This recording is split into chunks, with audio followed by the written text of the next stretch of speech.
Mm. Mm-hmm. Mm-hmm. Mm. Mm. Yeah. Mm-hmm. That was a good call. It's a good call. Let's do the intro. We'll get into it.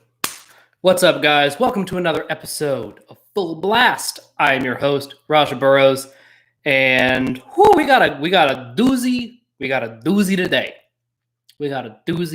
today. Okay. I'm thinking a lot about info dominant, energy dominant. Let me start with the apology to Dave and Shan just to make sure that everybody hears that, get that out of the way.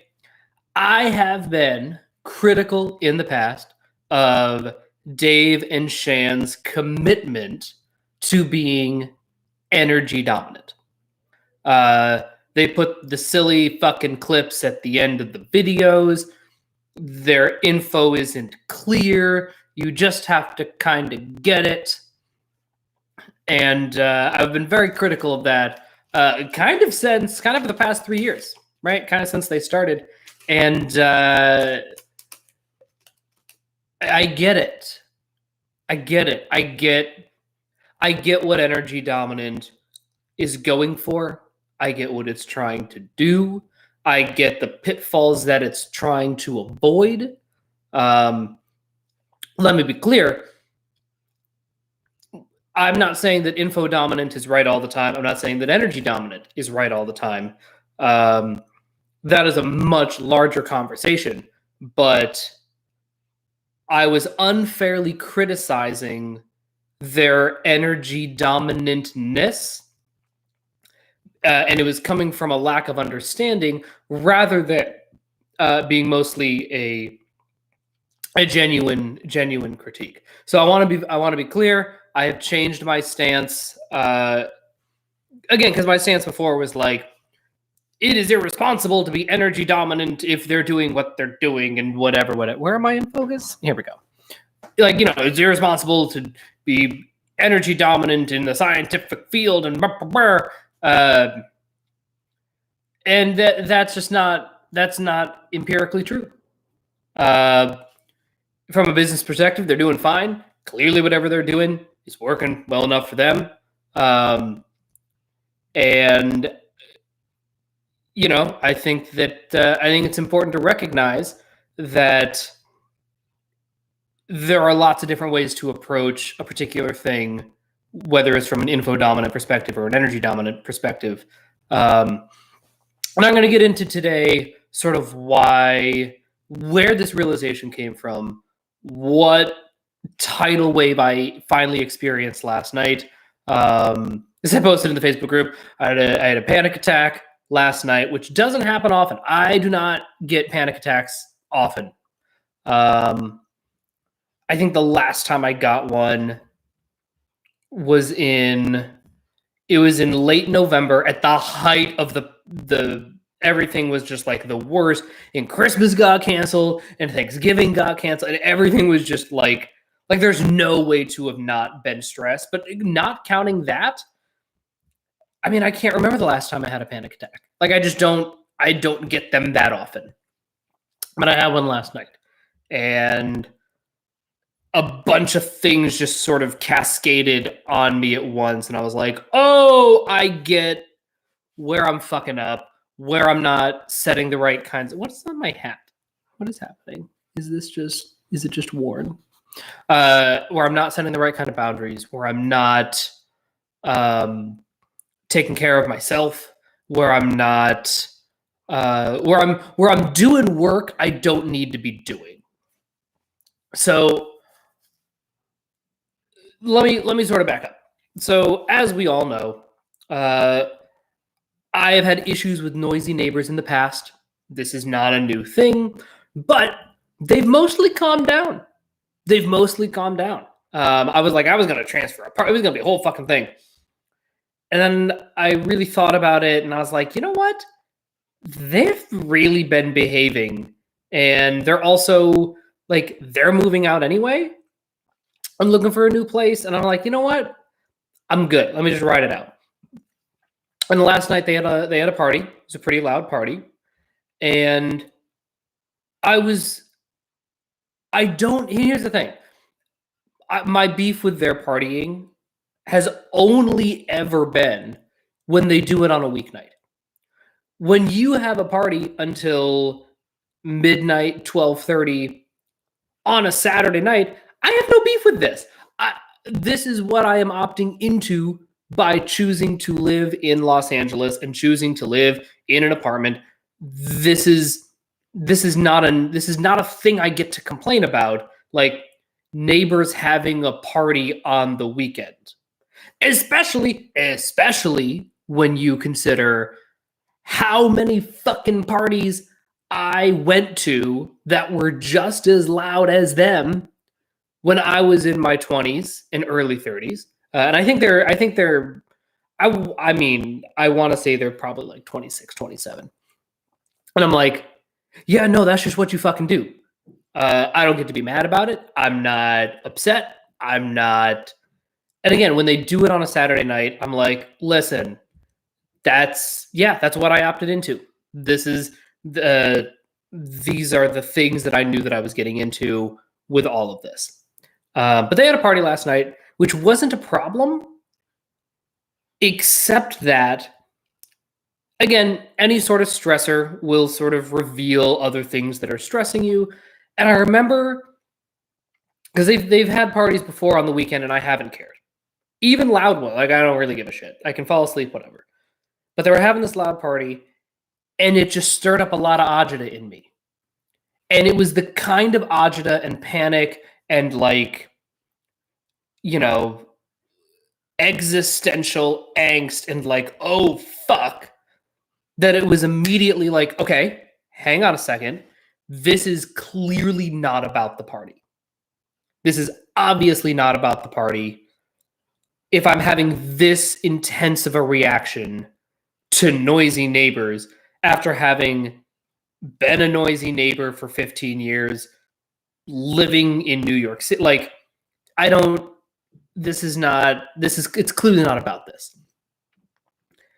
And what I sort of came down to was I realized what it felt like in the moment was that I was having an info-dominant tidal wave, which is weird. Like, that's not a thing that we really talk about as like having a terminology or whatever. But I was like, that is what this feels like. Let me dig into this. And my first impulse was to go, is this just a sleep last crash? And I kind of came to the conclusion that it wasn't. I mean, look, having sleep last means that by definition you are info dominant. So, they are in some ways, two sides of the same tetrahedron. But that's not, I was like, I've had sleep last crashes before. And this ain't it. Because the sleep last crashes, at least the way that I've always historically experienced them, has been like, I just run myself into the ground. I'm doing more and more and more. I'm insatiable. I need to be around more people. I need more things. Again, my TE and my SE, just like gather. And then the crash happens when it's like, I don't want any of this shit. And this wasn't that. This was,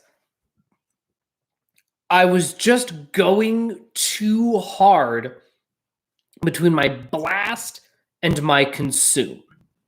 And what I felt, again, when I really drilled down into it, was, so the first visceral feeling I had was I was like, I might just have to quit Facebook. Like this might have to be a thing that just fucking goes.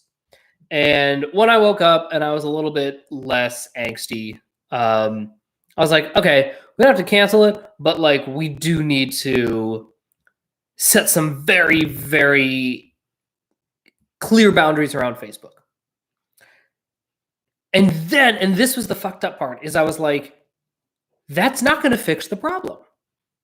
And I was like, oh, that's fantastic. It means that there is something deeper, which means that we can find something even deeper. And what that really caused me to do and to look at and to really think about is like, what is it about Facebook that has fucked up my brain and has informed how I interact with everybody else in the world? And what it really came down to was I really started to look at digital communication and the digital communication patterns that I've built up over the last year/3 years. Now, if you go back, I don't remember if I actually made videos about this, but I'm sure I talked about it a lot because it fucking blew my mind. So in late December, early January, I did the Cal Newport detox your phone, like make your phone a dumb phone thing, and it was awesome.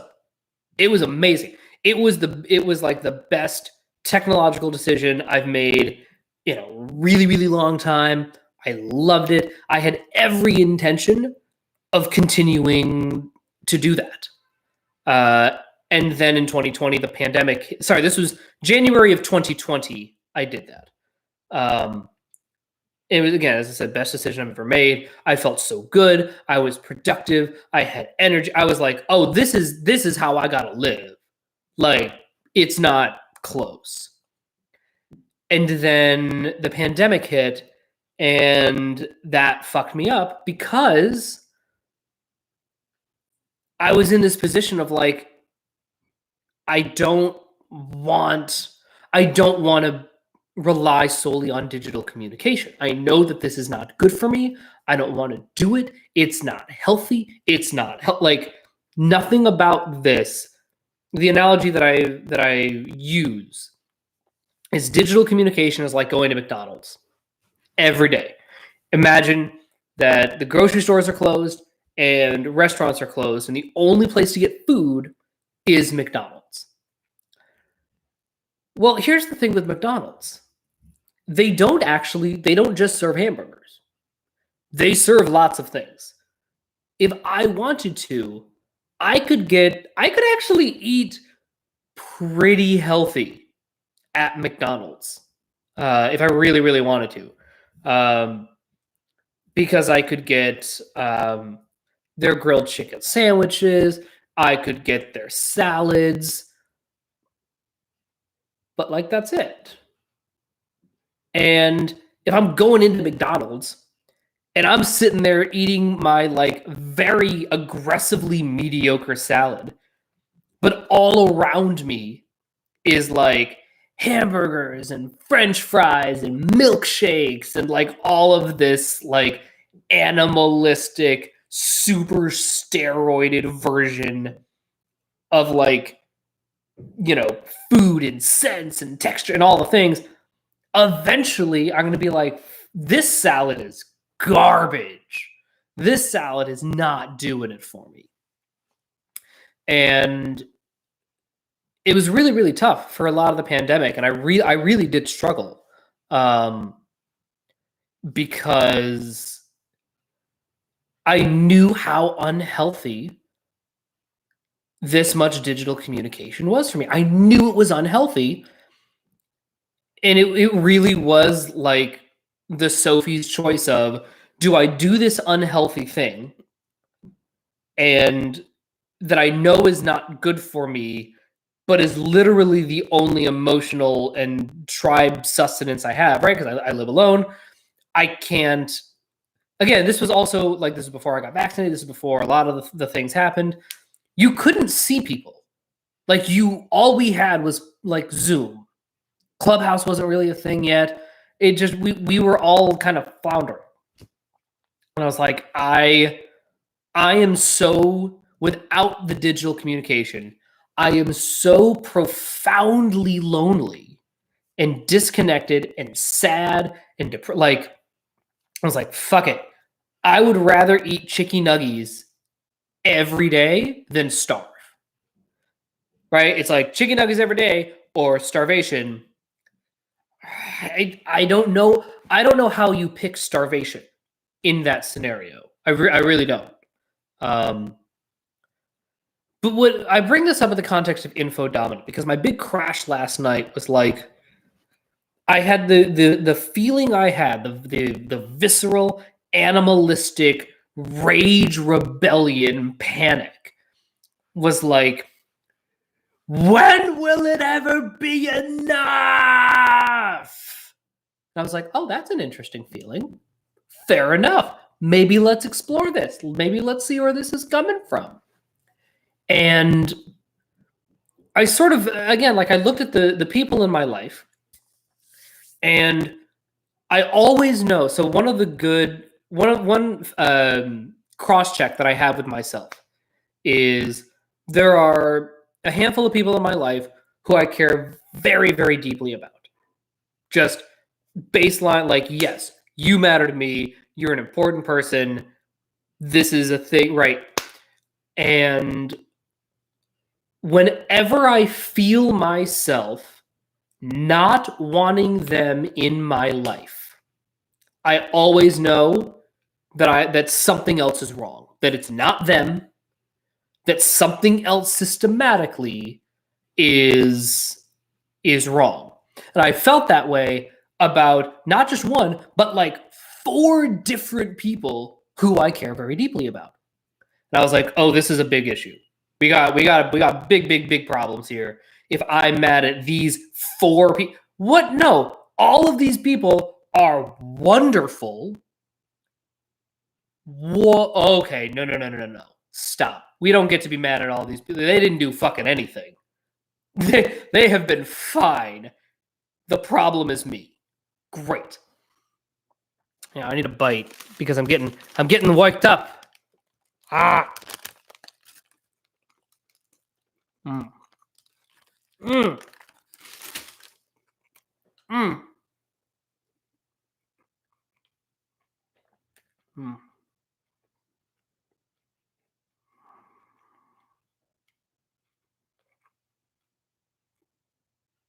Mm.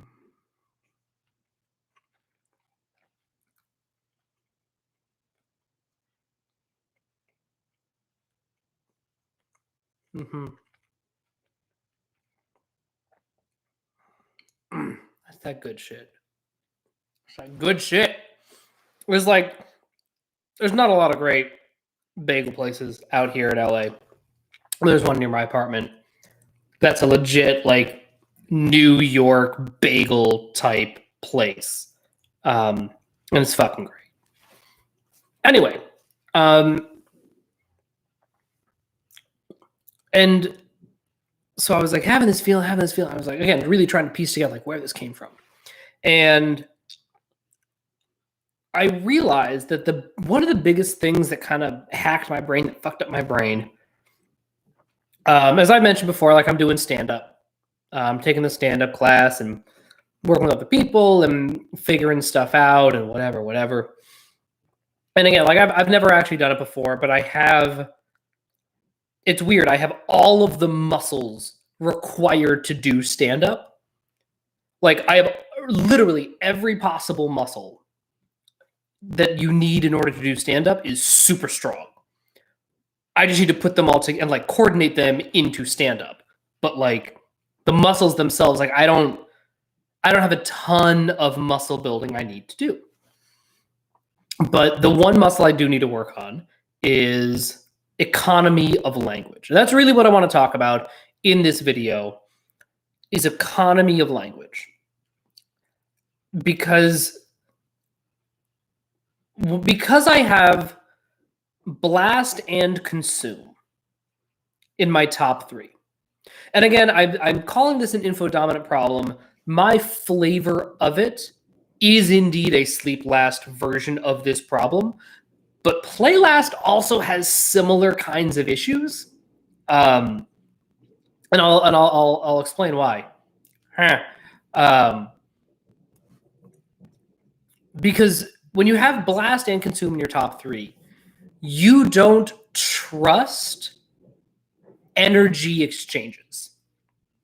You don't trust that like the expenditure and preservation of energy is enough to connect with other people, get what you want, etc., etc. There is this feeling of I need to not only take in, as not only am I responsible for taking in a lot of the information, right? Whatever information I can, I'm also responsible for communicating that information. So if anybody's ever had a conversation with me, it will feel like a discussion. And it's not my intention. And that's again, like the big thing I'm trying to work on is like, not everything is a discussion. Oh my God, what the fuck is wrong with you? Just chill the fuck out. But I'm realizing where I'm having difficulty not making everything a discussion is because you can't really communicate vibe via typing. And I say that very specifically because you absolutely can communicate vibe and energy on video, 100%. The whole reason that TikTok is popular is because it's just pure energy dominant, DI centric. Like, this amuses me. I don't like, you either get it or you don't. Right? And that's something that energy dominant types are really good at trusting. This feeling of like, either you get it or you don't. I'm not going to explain it. And it's either so looking at the energy dominant side, right?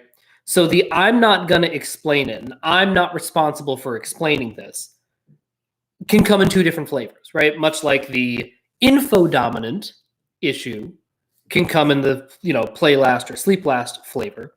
The energy dominant issue of the I'm not going to explain this, again, this is broadly speaking, but if you're consume last, the idea is that I've already processed this with my sleep. I've already communicated it. Like, I've already processed this. It's already in my known box of my OI, plus my, sleep in top 3. And I've already communicated it to you. Like, I've already told you what you need to know. I've already told you the truth, my truth, whatever. I don't need to hear what you have to say. Like, if you need me to clarify a little bit, yeah, sure, I'm happy to like define a turn here and there, be like, well, what did you, or like if you need to, just a little bit of extra clarity in the, in the play, a little bit of back and forth. But like, generally speaking, if you're consume last, you just want to say your thing and then go away to either do something else, preserve energy, whatever. You're like, I said my thing, bye. And, sometimes that's enough.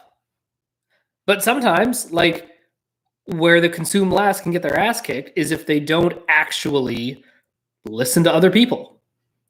And if other people are trying to tell them something, then they just won't hear it. So again, that can be an issue.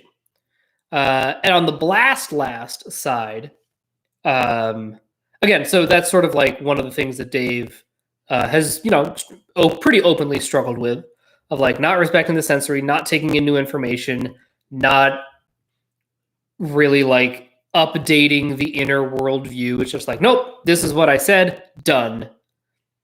Again, not always the best, right?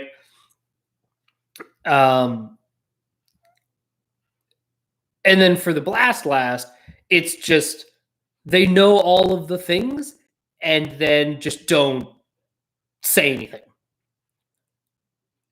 And like, you can tell when you were talking to a blast last, here's what's fucking crazy, is you can tell that they have thoughts and they have an opinion and they either very clearly agree or disagree. And then when you're like, tell me, like, yeah, you got thoughts. I want to hear them. They're like, I mean, you're like, oh my fucking God. Right? So again, all of these have their place and strengths and weaknesses, but the info dominant issue is that you feel responsible to communicate something and also to truly consume, whether it's what somebody else says, something that you read, something whatever. Like you're actually you feel responsible for doing both of those things, right? And especially I think in this day and age, I think that back in the day it would have been really, really hard to run yourself off a cliff if you're info dominant. But nowadays, it's real fucking easy. It's really easy. Because there is no shortage of information. Like, and you actually have to, if you are info dominant, I think we info dominant types have to be really, really cognizant of like shutting off the information and being like, you know what? That is enough information. I've said what I need to say. That's it. That's all you get. And if you don't get it, then I'm not going to help you. Sorry. You just need to fucking figure it out. And if that doesn't work for you, fine. And it's such a weird thing. So the other thought that I had last night, like, again, sort of my, like, DI rage was like, you know what? I am done explaining myself to everyone, to everybody. I'm done. I'm done explaining myself. And again, that is a very much a sleep last version of the problem, for sure. But the core of that is because I'm info dominant, I feel so obligated to explain everything with perfect clarity, to really spell everything out. Like, let me tell you all of the things. Oh, okay, you're missing these. Let me fill in every possible gap that there could be in understanding. But the problem is that you quickly get to a point where you don't actually have to, like, at scale. You just don't need to over explain that much. And so so last night, this is before the panic attack. There's a comic who I didn't understand until last night. I known about this guy for about 6 months, and every time I watched him, I was like, what the fuck is this guy doing? I don't get it. This is weird. I don't get it. I don't like it. What the fuck is going on? And the guy's name is Sebastian Maniscalco. And I kept trying to watch clips of him because my two favorite stand-ups both love him. And they're both like, yeah, no, he's amazing. He is phenomenal. And I was like, okay. So my two favorites, at least right now, Whitney Cummings and Neil Brennan, those are like my two, pat answers of like, who's your favorite stand-up comic? And that's my answer right now. And both of them, like, they've been on their podcast and they talk about him, and they're like, no, this guy's amazing. If you don't, basically, if they're like, if you don't like him, then the issue is with you because he's great. And I was like, all right, fair enough, guys. I kept listening. I just like, I don't get it. And it hit me last night. His economy of language is extraordinary. I can't think of a comic who is better at saying the absolute bare minimum. And it's crazy. Again, like this he's very successful. He's got like 4 specials, and he, sells out huge crowds, boom, boom, boom. And last night I was like, oh, yep. And I went back to my stuff that I'm working on for today. I have a class today and then an open mic tonight. And I went back and I looked at my stuff and I was like, that can go, that's gone, that's gone, that's gone, that's gone, that can be tightened, that can be tightened, that can be tightened. And it really kind of like rewired my brain in terms of understanding what it means to have economy of language. Again, I have no idea what type he is. I'm going to guess some kind of energy dominant would be my guess.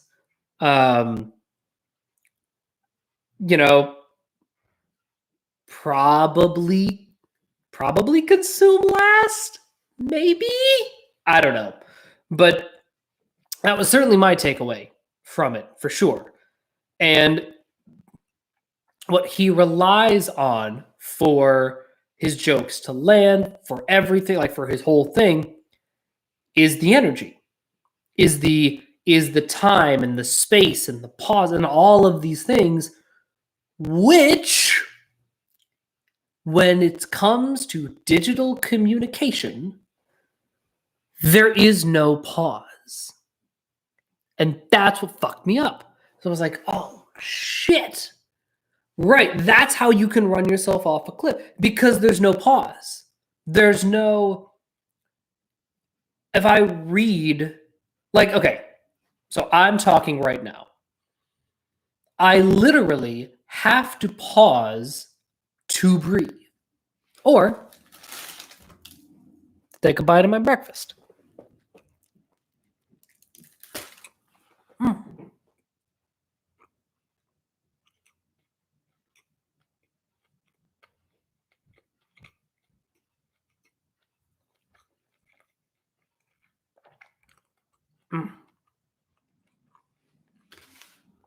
It's good shit.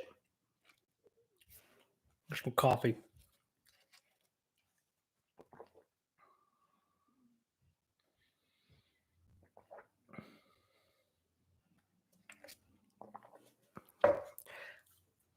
And it really got me thinking about how digital communication,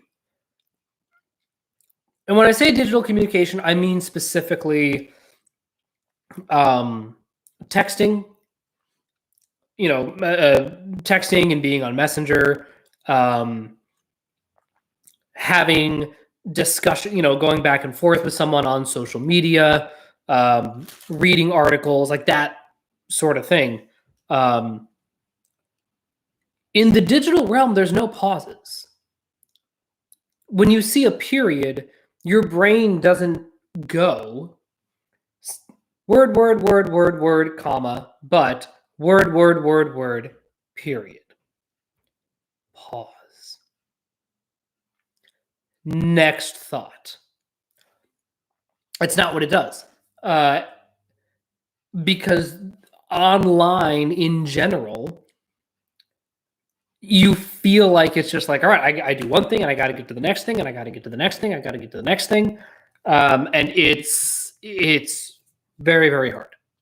Very, very hard. And you're going to run yourself into the ground if you don't pause. And I recognize that it sounds like I'm talking about a sleep last issue, which is, again, a flavor of this info dominant issue, for sure. But if you watch like other play last, I think of someone like Jerry Seinfeld. Watch any episode of Comedians in Cars Getting Coffee. Jerry doesn't shut the fuck up. Like, obviously it's edited together. I get that. But like, he doesn't really pause a lot. He doesn't really like stop and think and sort of find the words as he's go. No, he's like, let me do this thing. Let me say this. Oh, we found a bit. Great. Well, let's just keep adding things to this bit and keep telling jokes and keep trying to make each other laugh. And which is why I say this is not just a sleep last issue. Play last can absolutely have this issue of I'm consuming what is being communicated. Okay, I got to get to the next thing because I need to consume all this stuff in order to be able to blast it out. I got to blast and consume and blast and consume. And I think that it really is an issue. Like that to me is like the greatest pitfall and the greatest disservice that digital communication does for us, social media does for us. I don't have TikTok, mostly because I have not seen an article that contradicts the fact that last time I checked, there was a lot of like facial scanning stuff that you're just agreeing to, which I am not comfortable with. I don't know if that has been refuted. But energetically, I kind of like what TikTok's doing right now. I kind of get it. I also I hacked my Instagram. I'm very excited about this. So I really love kitties. Like I love kitties a lot. I love kitties to a level that I didn't know that I loved kitties, and I've always loved kitties. And over the past 3 weeks-ish, I've started just following a lot of foster kitty Instagram accounts. And now, that's all my feed is. It's just kittens. They're just the little tiny kittens. And then they meow. And then they yawn. And then they are sometimes bottle fed. And then they give hugs and cuddle. Like, it's great. There's no information required. I don't need to commute. Like, there's nothing like, I used to follow Kitten Lady, and I don't anymore. And I'm starting to realize, again, the more that I really think about like who I've followed and who I've unfollowed, I have unfollowed a lot of the info dominant people. Like, because I'm like, this is too much. I can't process all of this information in the amount of time that it feels like we need to process this before we move on to the next thing. I can't do it. I can't do it. I don't care. I don't care. I don't have the energy. And the information isn't that important. It just fucking isn't. And that's been a really hard thing to realize. And I'll end on this. So I had a big, I would say like the big catalyst for this whole, panic attack into digital detoxing again, into this, into that, was that I was talking to a friend of mine the other day, and I was talking to two different friends. And we both we were talking about different things, but we came to similar conclusions. And I was talking to, I play Magic the Gathering competitively. And I was talking to a buddy of mine. He doesn't play as competitively, but he's, we've all been playing Magic since we were kids. And he was like, I just hate the hype train. I hate that I don't get to be excited for something. I hate that that it's like new thing comes out and then like new thing is announced. I get hyped up for it. Before that thing releases, another announcement drops. So now I have to be hyped about two things at once before the first thing has even come to fruition, let alone had time to enjoy the new thing. That it's just like hype, hype, hype, hype, hype, hype, hype, hype. And he's like, it's exhausting. I don't have, this is too much. This is too much. And what he said something very, very interesting. He said, because again, we're talking about like where that came from and how to fix it and like what do we do about this? And he says, I think it's worth noting that nowadays, and again, part of this is because of the pandemic. Absolutely, no question. But this has also kind of been a trend. This was a trend before the pandemic. And he says that we talk a lot about, like nowadays, we spend so much more time talking about Magic than actually playing the game. I was like, fuck, you are correct. Jesus Christ. And he says, but listen, back in the day, of course we spent a lot of our time talking about Magic, but we also spent a lot of time playing. Like we would go to local game stores once or twice a week. Maybe we get together with our friends, and like it wasn't just, we weren't just talking about it. We weren't just thinking about it. We weren't just having discussions about it. We were actually doing the fucking thing. We're playing the game. And it brought me back to right when I moved to LA. I played a little bit in person before the pandemic shut down. But I remember I showed up and it was just so much fun. And I played better. Like I played very, very well because I was actually sitting down across from another person. It was like, okay, I'm here and you're there and you're doing a thing. I can read your body language. It isn't just this very information-driven, mechanical, computer algorithm-y type thing. And I, because you really can learn a lot about a person by just being in the room with them for 2 minutes. I remember when I was interviewing for my tutoring company, I was in charge of hiring there. And, it was, I remember that I could make a decision in the first,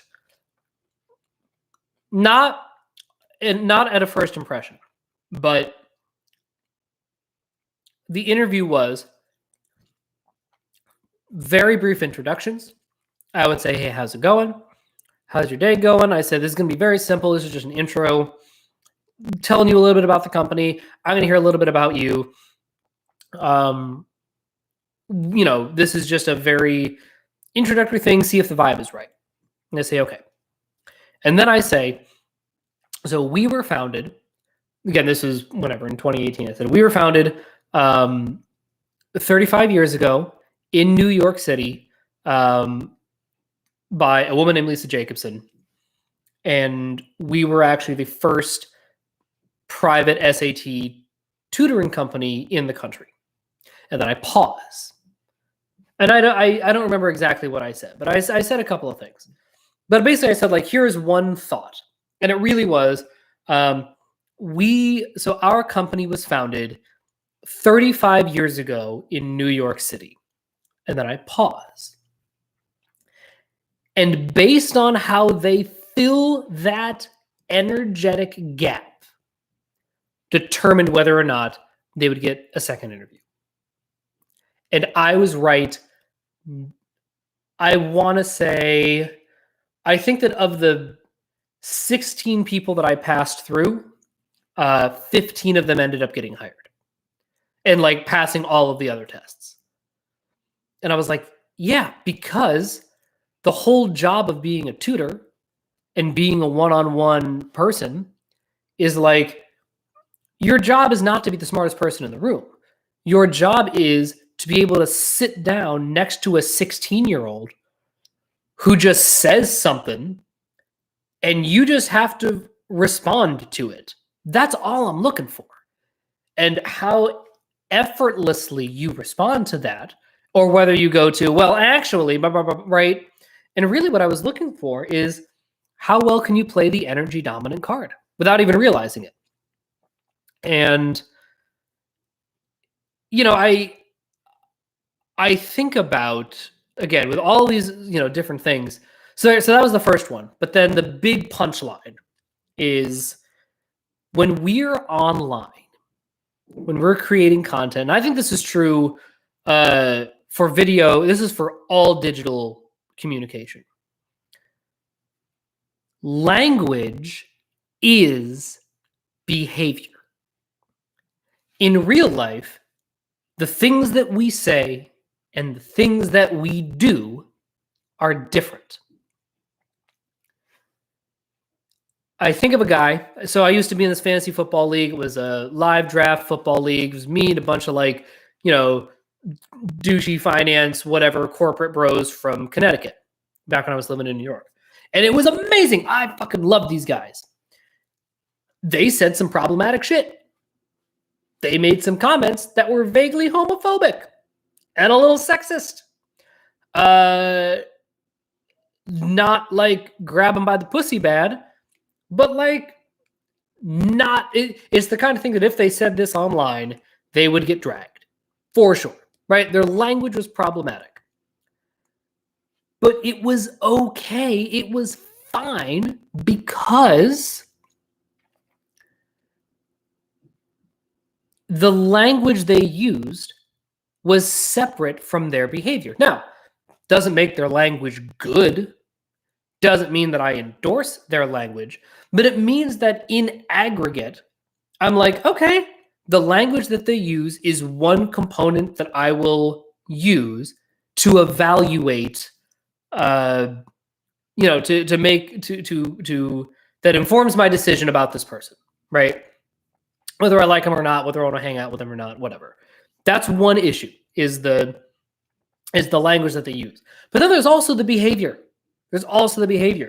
And this one guy in particular, he said some wild shit. He was just being funny. He was just joking around, right? But I'm like, okay, well, you're saying some things that are kind of problematic.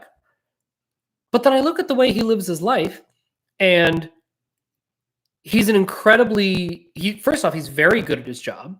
He's super conscientious. He treats his wife amazingly well. Like, he doesn't complain about his wife. He doesn't say like, there's the nag. Like, he doesn't say any of that shit. He loves his wife. He loves their kid. He always makes times, like, you know, it's like, oh, hang on a second, I gotta text my wife. I gotta let her know that I'm gonna be catching the later train and not the earlier train. Just give me a second, guys. And I'm like, well, that's behavior. Hang on a second. I have to factor in both of these things when deciding, is this person a good person? Is this someone I want to be hanging around? But online, all we have is language. The language that we use is our behavior. And I think that I think that's incredibly detrimental, because it puts an undue burden on language. Listen, the English language is fucking amazing. It's also limited. And it's especially limited if you don't have the benefit of pauses. For instance, if you we've all sent a risky text. We've all done it. Don't even act like you haven't done it. And we've all sent a risky text where the other person responds right away. And then there are risky texts where they don't respond right away and you freak the fuck out. And in real life, if you say something that's a little risky, you'll know immediately how the other person feels about it. Their body language will change. They'll tense up, or they'll open up, or they'll lean into it without saying anything. It's just a pure energy exchange. Whereas online, it could just be, oh, yeah, like you're texting somebody and then you're on the subway and you go through a tunnel and you lose reception for 3 stops. It has nothing to do with how you actually felt about it. So I bring all of this up because I think it is important for those of us who are info dominant to understand the ways in which we are limiting ourselves, which is weird because it's very easy to think that by being info dominant, we're overdoing it, we're over whatever. And that's true. But by overdoing it, what we're really doing is depriving ourselves of this other muscle, the energy dominant muscle, that's incredibly efficient, that helps us connect with lots of people, and ultimately is more sustainable. As much as it fucking pains me to say it, I really think that energy dominant is more sustainable than info dominant. You have to listen, you can't just be purely energy dominant. You can't just never blast. You can't never consume. But, you know, if you really focus your energy on balancing the play and the sleep, I don't know, man. That seems pretty fucking good to me. As like a thing to default to, I think you could do a lot worse. So my ask for the info dominant types out there, don't worry so much about not being understood and not communicating your thoughts perfectly. You just don't have to. It's fine. The right people will get it. And if they don't get it, then no amount of explaining will be enough for people who don't understand your energy. All right, that's all I got for today. Thank you so much for hanging out with me, and I will talk to you guys later. Bye!